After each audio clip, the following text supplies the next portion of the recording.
I've thought about what I would say to her, the woman I was before all of this. I've imagined it many times, sitting across from her, at that small kitchen table she loved, the one with the chipped corner she kept meaning to fix, the morning light coming in sideways through the blinds, her coffee going cold the way it always did, because she was too busy thinking to drink it.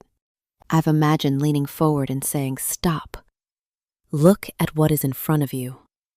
Not the blueprint spread across the table. Not the calculation she was checking for the third time. Look at him.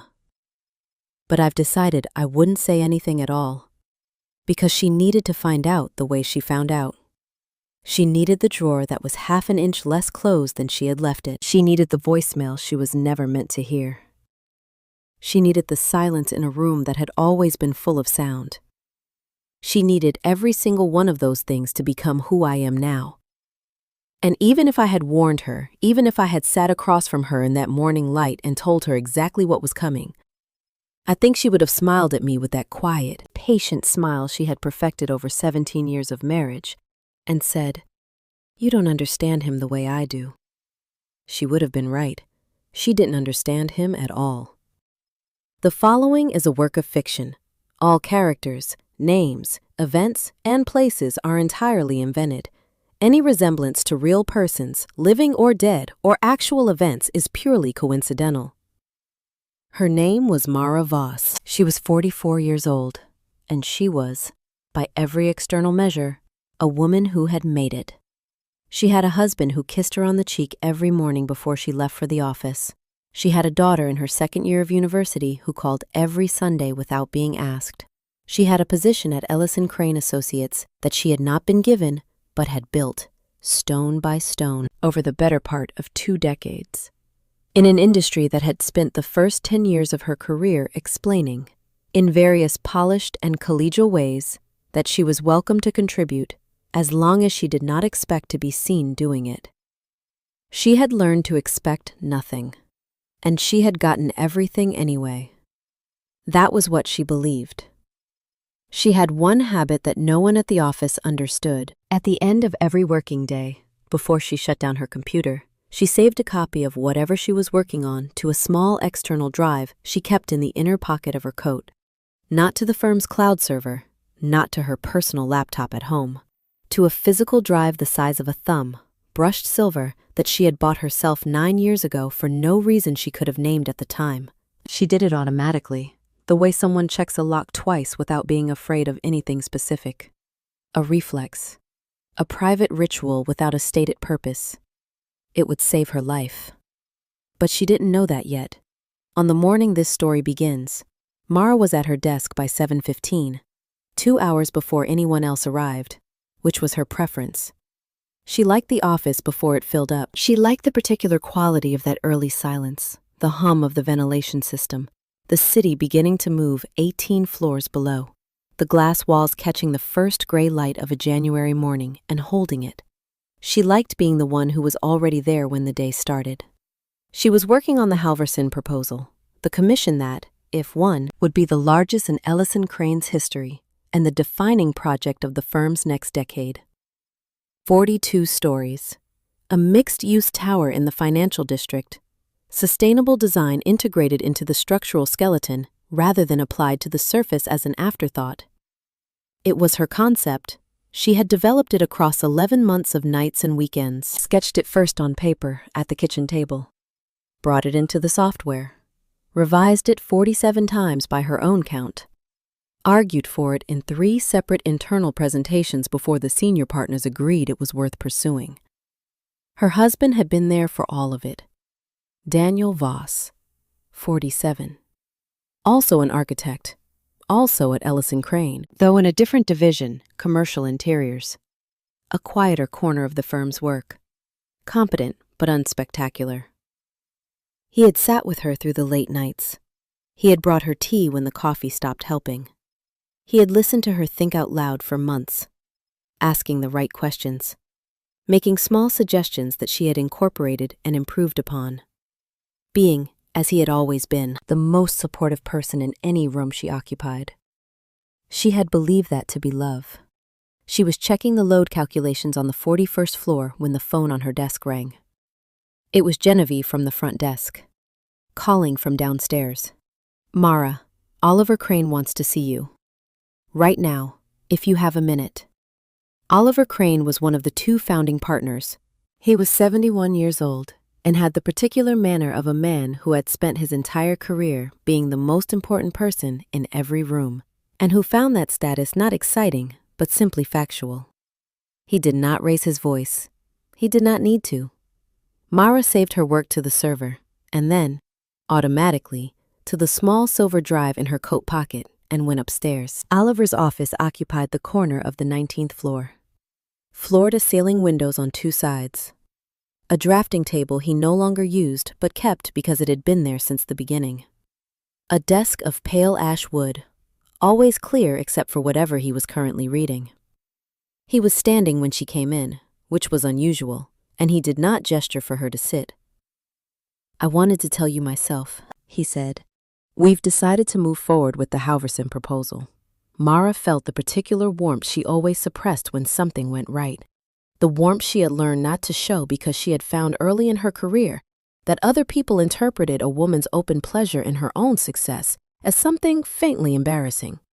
"That's wonderful news," she said. "We're assigning a project lead this week," Oliver said. "We want someone with strong client relationship experience and the authority to carry this through the full development cycle." And then he said the name. She heard it the way you hear something when your brain is still processing the sentence before. A slight delay, a half-second gap between the sound and the understanding. "Daniel. We think Daniel's strengths in client interface are exactly what this project needs at the front end." Oliver said, "He'll be primary contact with the Halverson Group, full project oversight. You'll remain lead on the technical architecture, of course. Your work on the concept has been exceptional." She stood in Oliver Crane's corner office with the January sky behind him and the city below, and she said, "Of course. That makes sense." She did not ask why. She had been asking why for 20 years, and the answers never changed. And asking never helped.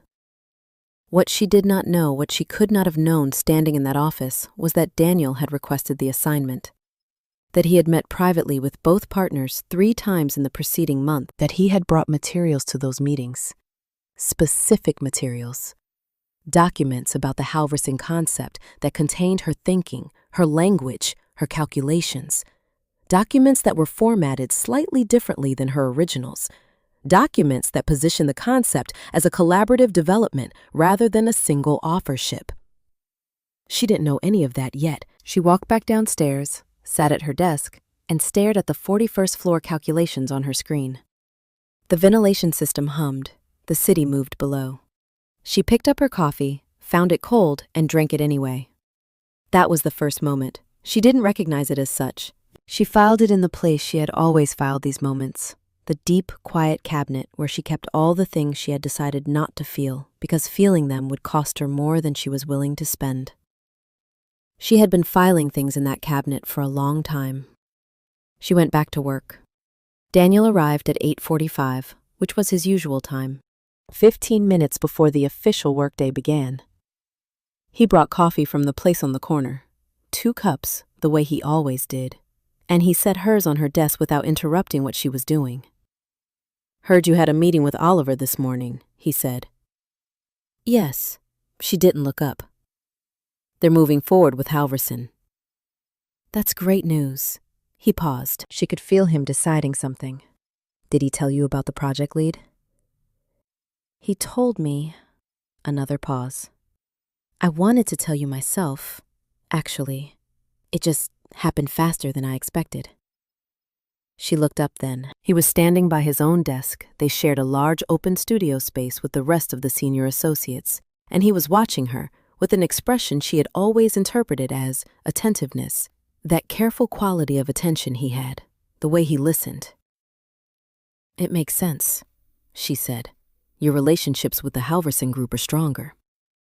"Your concept is what got us here," he said. "Everyone knows that." She believed him. She had believed him for 17 years of marriage, for 14 years at the same firm, for every quiet late night and every cup of coffee brought without being asked. She had believed in the specific language of their partnership, a language made of small gestures and shared silences, and the particular ease of two people who had been together long enough that they had stopped needing to explain themselves. That ease, she would later understand, had been his greatest advantage. The weeks that followed were busy in the way that precedes something large. Mara threw herself into the technical development of the Halverson proposal with the same focused intensity she brought to everything.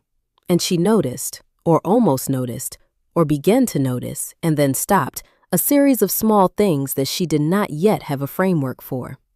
The first was a meeting she wasn't invited to. Client interface meetings at Ellison Crane were not required to include the technical lead. She knew this. She had been a technical lead on 3 previous commissions and had sometimes found herself grateful to be excused from the relationship management work, which drained a different kind of energy than the work she loved.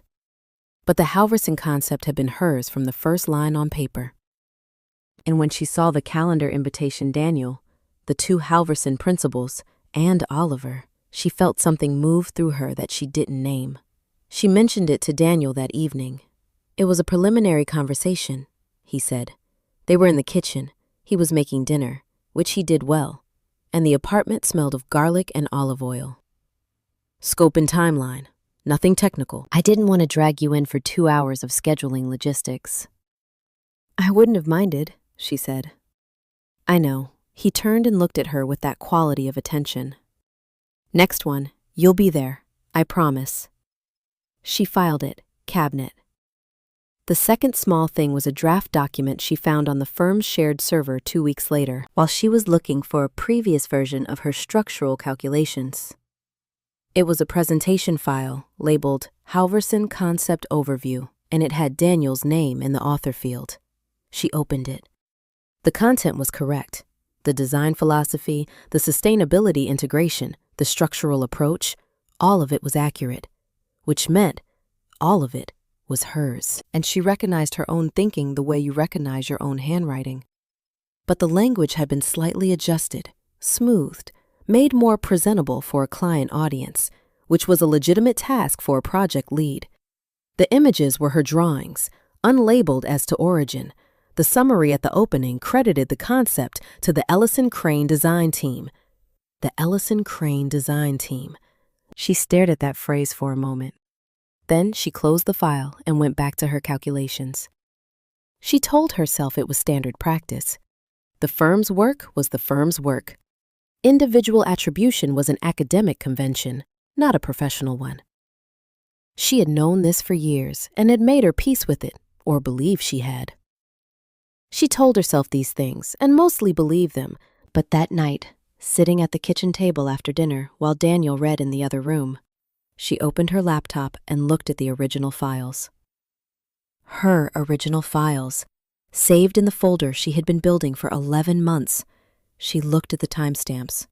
She looked at the development arc from the first rough sketches to the final integrated model. She looked at the evidence of her own thinking spread across hundreds of documents.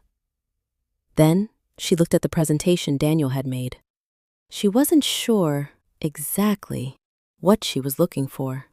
Or rather, she wasn't sure she was ready to name it. She closed the laptop. She went to bed. She lay in the dark and listened to Daniel's breathing, the slow, even rhythm of a man who slept well, and she waited for her own breath to find that rhythm. And it didn't. Quite. I remember that night. I remember the specific quality of wakefulness. The way the city's ambient light came through the curtains in a thin bar across the ceiling. The way she watched it and counted her own heartbeats and arrived, carefully, at a question she then immediately refused to ask. She was very good at not asking questions she didn't want answered. It was a skill she had developed young, and it had served her in some ways and cost her in others. And she had never quite been able to separate the two.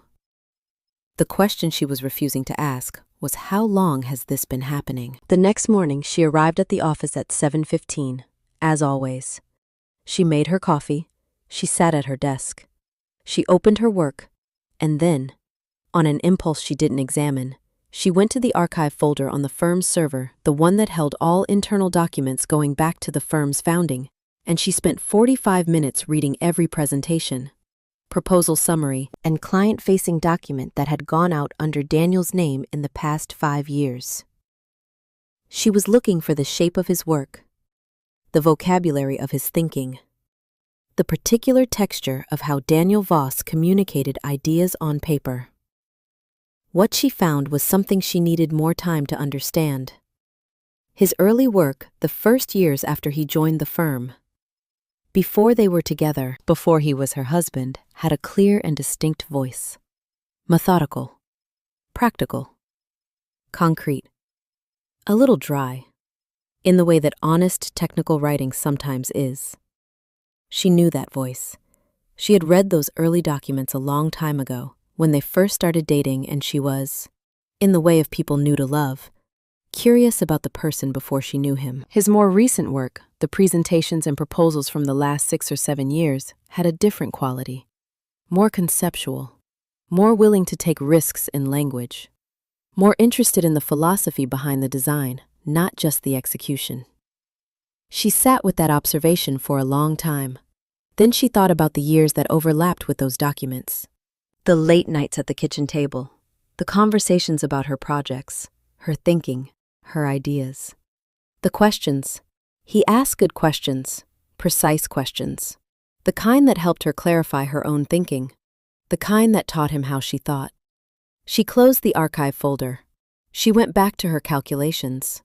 She worked for 3 hours without stopping, and the work was good. And when her assistant knocked at 9 to tell her the morning team meeting was starting, she put on the expression that 14 years of professional survival had made second nature. And she walked into the meeting, and she said nothing. Something had shifted, though. Something quiet but irreversible. The way certain changes are not dramatic, not accompanied by any outward sign, just a door that has been opened and cannot be fully closed again. She began, that week, to pay attention differently. She started documenting, not in any theatrical way. She simply began saving everything she produced with complete metadata intact. Time, date, version number, originating file. She sent herself email summaries of her work at the end of each day, brief internal memos with her technical decisions noted in her own words. She backed everything to the silver drive.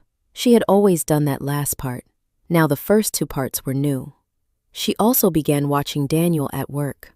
She had worked alongside her husband for 14 years, and in that time she had fallen into the comfortable blindness of familiarity, seeing him without looking, the way you stop noticing the furniture in a room you know well. Now she looked. She watched how he moved through conversations, how he positioned himself near the people who held authority, how he spoke in meetings not about what he had produced, but about what the team had developed, what the concept called for, what the vision required. Collective language. We, the project, the design. Never. Mara thought of this.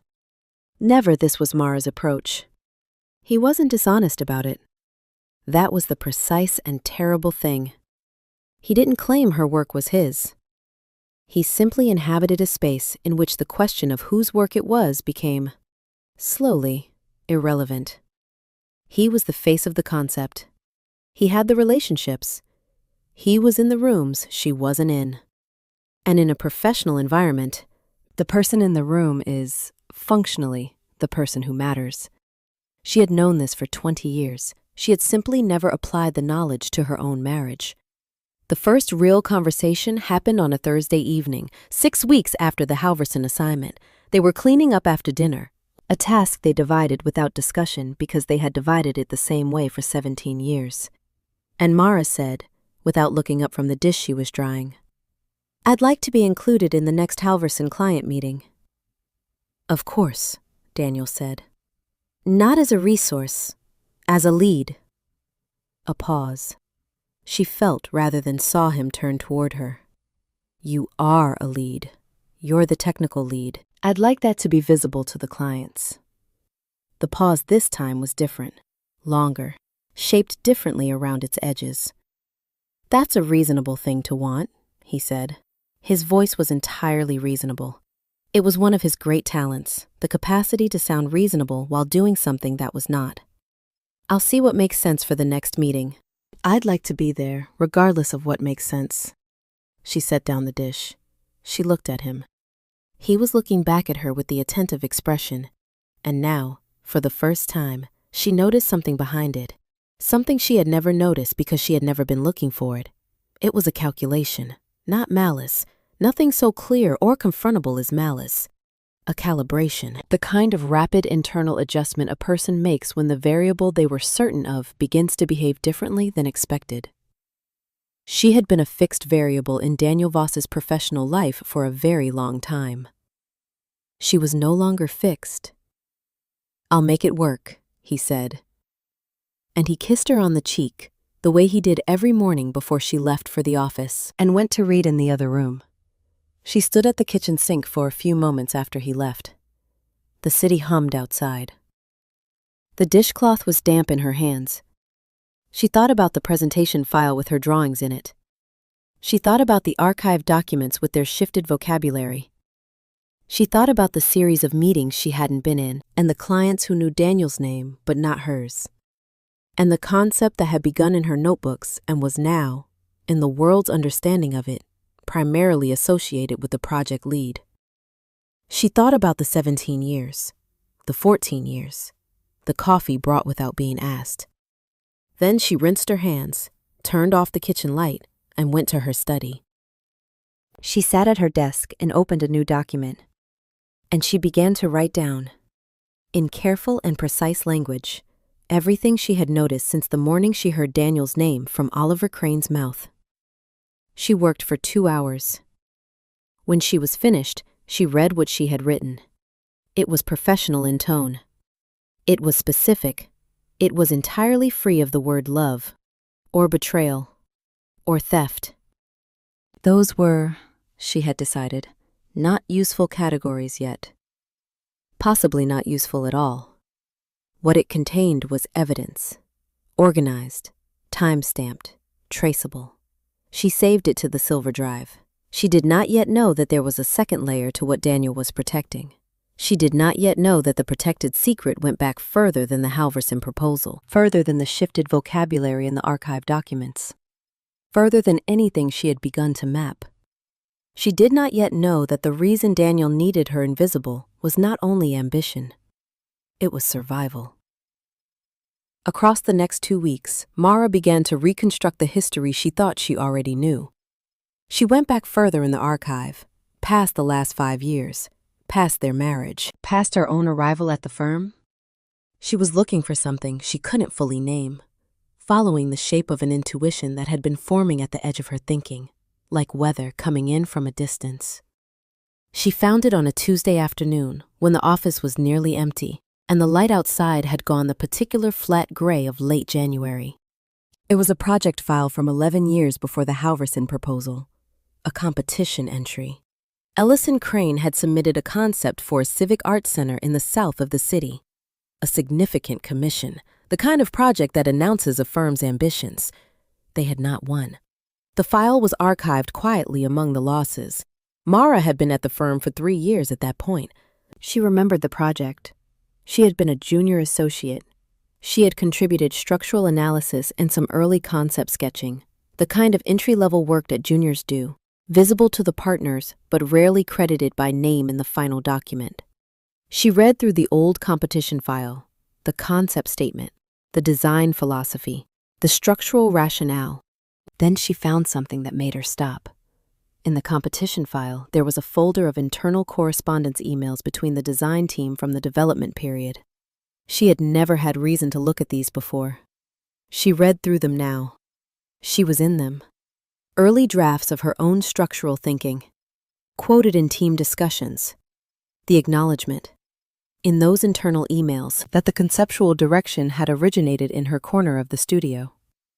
She had known that. She had lived that. She had accepted, at 26, that her contribution would be absorbed into the team credit because that was how things worked and she was new and she needed the position. But there was a second thing in those emails. In the later stages of the project, there had been a structural problem. A significant one, relating to the load distribution in the curved roof section. The most architecturally distinctive element of the concept. Someone had miscalculated. The error had been caught in the internal review, corrected before submission, and the incident never formally recorded.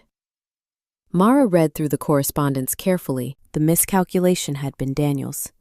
He had been a mid-level associate at the time. He had done the initial calculation, and the error had gone undetected for 6 weeks before Mara. Junior Mara, 26 and still learning to speak in meetings, had flagged it quietly to the team lead. In the internal emails, the team lead had acknowledged the catch without naming who made it. The correction had been made. The project moved forward. But there was something else. In the filing of the corrected documents, in the administrative layer beneath the design files, there was a record of authorship on the corrected calculations.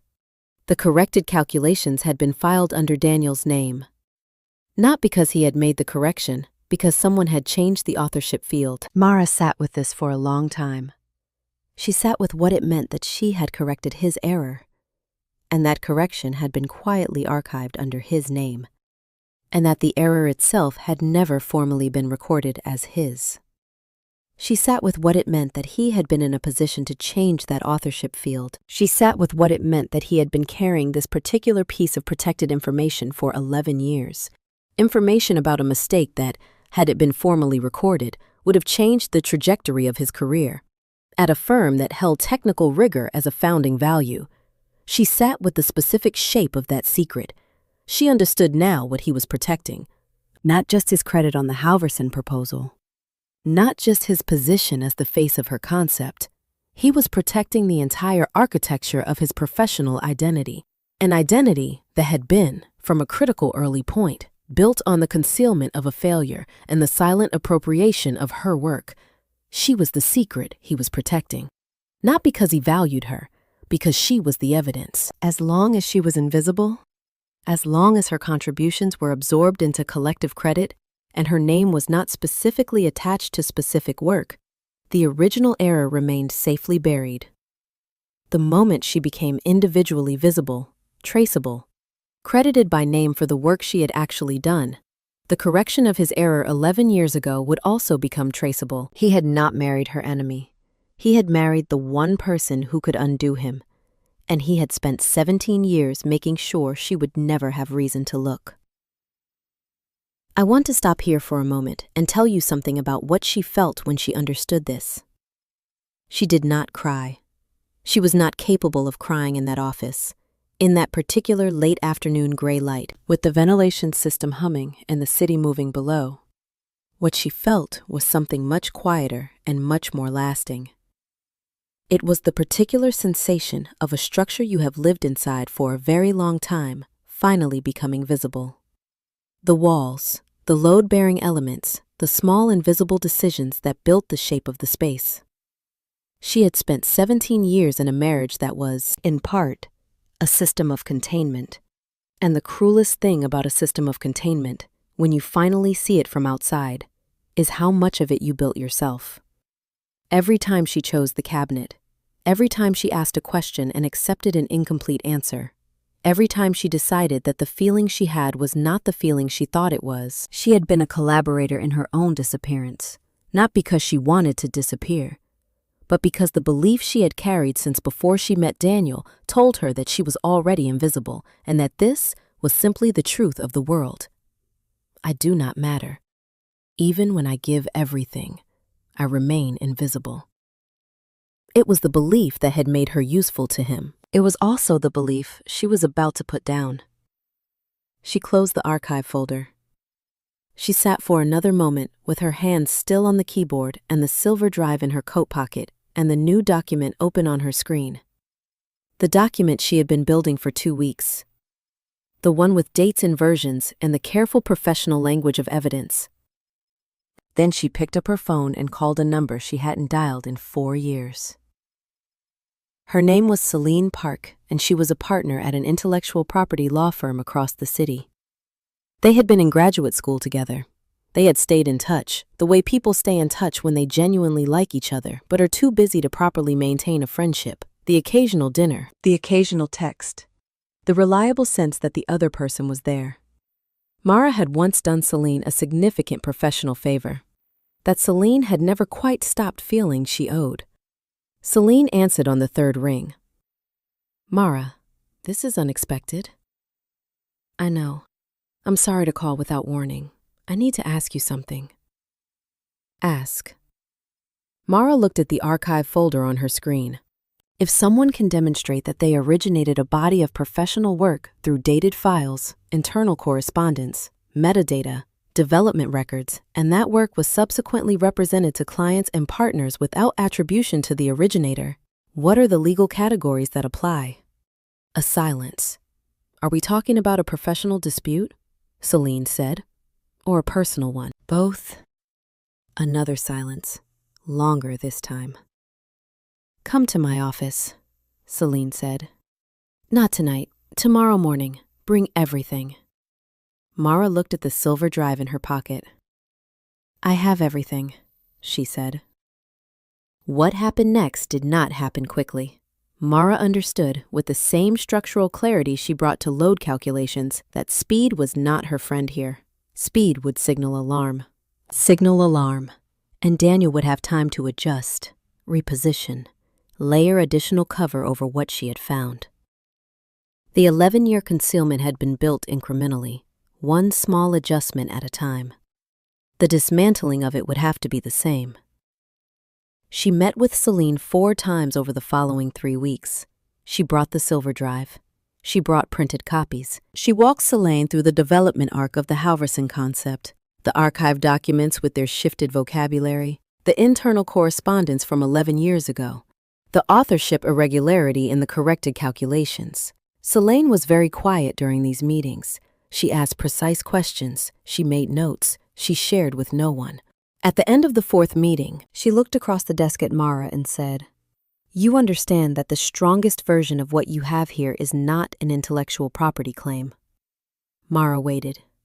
"The strongest version," Celine said, "is a formal complaint to the firm's governance board about a systematic pattern of professional misrepresentation, with documentation of the original error and its misattribution as a secondary element, demonstrating a history of this pattern." "A complaint to the firm," Mara said. "The partners will not want this to become public," Celine said. "A claim of this scope against a senior associate with the firm's largest pending commission attached to his name is existential level risk for Ellison Crane. They will want to resolve it." Mara was quiet for a moment. Outside Celine's office window, the city moved in its ordinary Friday afternoon way. Taxis and pedestrians and the low, constant machinery of a place full of people who didn't know or care about the particular shape of her life. "What will resolution look like?" she said. "At minimum," Celine said, "formal credit on the Halverson project. Your name, specifically, as concept originator, in all client-facing materials and the final submission. Contractual authorship acknowledgement in the firm's internal records. Retroactive where provable. Re-examination of his role as project lead. And the error from 11 years ago." Celine looked at her steadily. "That depends on what you want." Mara thought about what she wanted. She had been thinking about it for 3 weeks, running the calculations the way she ran structural calculations, testing each possible outcome against its load-bearing capacity, its long-term stability, its resistance to the forces that would press against it. "I want my work back," she said. "I want my name on what I built. I want the record corrected. That's what I want." "And Daniel?" She looked at the window, at the gray winter city. "I want him to know that I found it," she said. "All of it. I want him to understand what he built and on what foundation he built it." "That's enough." "That's more than enough," Celine said quietly. The formal complaint was filed on a Monday morning in the 3rd week of February. It was addressed to both founding partners. It was 53 pages long. It was accompanied by a supplementary document archive on a small silver drive. Mara was at her desk at 7:15 that morning, as always. She had coffee. She was working on the 41st floor calculations when Oliver Crane's assistant called downstairs. She went upstairs. Oliver was standing again. Richard Ellison, the other founding partner, was also there, a rare occurrence, since Richard managed the firm's financial operations and rarely appeared in design discussions. They both looked at her with the careful, neutralized expressions of people who have just read something they cannot unknow. "Sit down, Mara," Oliver said. She sat. What happened in the next 40 minutes was professional and precise, and deeply uncomfortable for everyone in the room except, she noticed, herself. She had done the structural analysis. She knew the load capacity. She answered every question clearly and without embellishment, and she presented no emotion that she had not chosen to present. And when she left the office, she went back to her desk and opened the Halverson file and continued working. Daniel was called upstairs at 9:30. She did not look up when he passed her desk. She heard his footsteps, the specific rhythm of them, which she had known for 17 years. She heard them stop. She felt him looking at her. She did not look up. He went upstairs. He was there for 2 hours. When he came back down, he went past her desk again and into the small conference room at the end of the floor and closed the door. She could see him through the glass wall, sitting at the conference table with his hands in front of him, not on any document or device, just resting there. He was looking at the table. She watched him for a moment, just a moment. She had been trying, for the past several weeks, to understand the human truth of what he had done. Not to excuse it, not to diminish it, but to understand the actual sequence of events inside a person she had known well, and apparently not known at all. She had been trying to find the point at which Daniel Voss had made a decision, and the point at which the decision had become a system, and the point at which the system had become the unexamined architecture of his life. She thought she understood it now. He had made a mistake 11 years ago, a significant technical error, the kind that, in a firm that valued precision, could have defined him and limited him. And he had panicked the quiet, incremental panic of a capable man who suddenly sees the edge of his own capability and cannot accept it. He had not set out, in that moment, to build a 17-year structure of concealment. He had only wanted to survive the immediate danger. But the quiet refiling of the corrected calculations under his name had required someone to be invisible, someone whose correction could be absorbed without trace. And the person who was available and already practiced that invisibility was the 26-year-old junior associate who had been telling herself for years that she didn't matter. She had been so useful to him.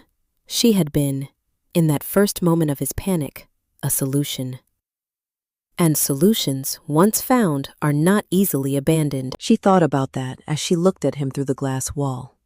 The man who had brought her coffee every morning. The man who had listened while she thought out loud for 11 months about a concept that was going to define both of their careers in different ways than either of them had planned. The man who had kissed her on the cheek and called her by name in public and understood, perhaps better than anyone, the quality of her mind. He had understood it. He had relied on it. He had, in the specific way that is available only to people who are intimate with you, used it. She did not forgive him. She did not think she needed to, but she understood him. And that was different from nothing. The resolution took 6 weeks. Oliver and Richard moved carefully, as she had expected. The Halverson project was too important to mishandle, both the project and the reputational management of what had happened inside it. Ellison Crane's legal team was involved. Celine was involved on Mara's behalf. There were meetings she was in and meetings she was not in, and she let the process work the way processes work when the documentation is complete. The outcome was as follows. The Halverson proposal would be submitted with Mara Voss as concept originator and lead architect. Her name, specifically, on the concept statement, the design philosophy document, and the client presentation. The structural work and the technical development credited to her directly, not to the team. Daniel Voss would remain on the project in a client liaison capacity only, his role formally redefined. His authority over the design stripped back to the function it had always actually been: relationship management. He was good at that. He would continue doing it, but no longer as the face of something he had not designed. The matter of the 11-year-old error was handled in the firm's internal governance records. A correction was made. No public disclosure. Mara had not requested public disclosure. She had requested accuracy. The records were now accurate. Daniel did not contest the resolution. She knew why. The full documentation she had assembled, the metadata, the archive correspondence, the development records, the authorship irregularity from 11 years ago, was comprehensive enough that contesting it would only produce a more public version of the same outcome. He was a man who had always managed risk carefully. He managed this one the same way. She did not see him much in the weeks that followed. They were still, technically, living in the same apartment, but they inhabited it the way two people inhabit a space when the thing that made it a home has been removed, and neither of them has yet made a formal decision about what comes next. They were polite. They were careful. They were, in some ways, the most honest they had ever been with each other, because the architecture of concealment had been removed, and what remained was simply two people who needed to figure out what to do with the space. She filed for divorce in April. He did not contest that either. On the morning the Halverson proposal was submitted, a Thursday in late April, the city already moving into the particular light of a spring that arrives slowly in that part of the world. Mara was at her desk at 7:15. Coffee, the ventilation system, the light coming through the glass walls. She opened the final submission file. She read through the concept statement one more time. Her name was in the author field. Her name was in the concept statement. Her name was in the design philosophy document and the structural rationale and the technical appendix. Her name. She saved a copy to the small silver drive. Then she closed the file and looked out through the glass wall at the firm's studios beginning to fill with people arriving for the day. And she thought about something she had read once in an interview with an engineer she admired. A woman who had built bridges in places people said bridges couldn't go. The interviewer had asked her, "How do you know when a structure is sound?" And the engineer had said, "A sound structure is one that carries its load honestly. Every member doing its actual job, nothing pretending to be something it's not." Mara had spent 20 years inside a structure where things were pretending, where the load was distributed falsely, where the authorship of support was concealed, where the most critical element was the one not labeled. The Halverson proposal was not that. The Halverson proposal was honest. Every member doing its actual job, her name on what she had built. She thought, this is what it feels like. Not triumph, not relief. Exactly. Something more like accuracy. The feeling of a calculation that finally balances. The feeling of a load path that runs true from top to foundation without a single hidden transfer. She thought, I have been here the whole time. At 7:45, her assistant knocked and said the morning team meeting was starting. Mara picked up her coffee. She stood. She walked to the door of her office. She had an office now, with her name on the door. A change that had been part of the resolution and that she still, some mornings, felt the particular quiet weight of when she saw it. She put her hand on the door. She thought of the woman she had been sitting at the kitchen table, working in the dark hours before anyone else was awake, building something she believed was for both of them. She thought she wasn't invisible. She was just in a building where someone had removed the labels. She opened the door and went in. This has been a work of fiction created for entertainment purposes. Names, characters, businesses, places, and incidents are products of imagination and do not represent any real persons or events.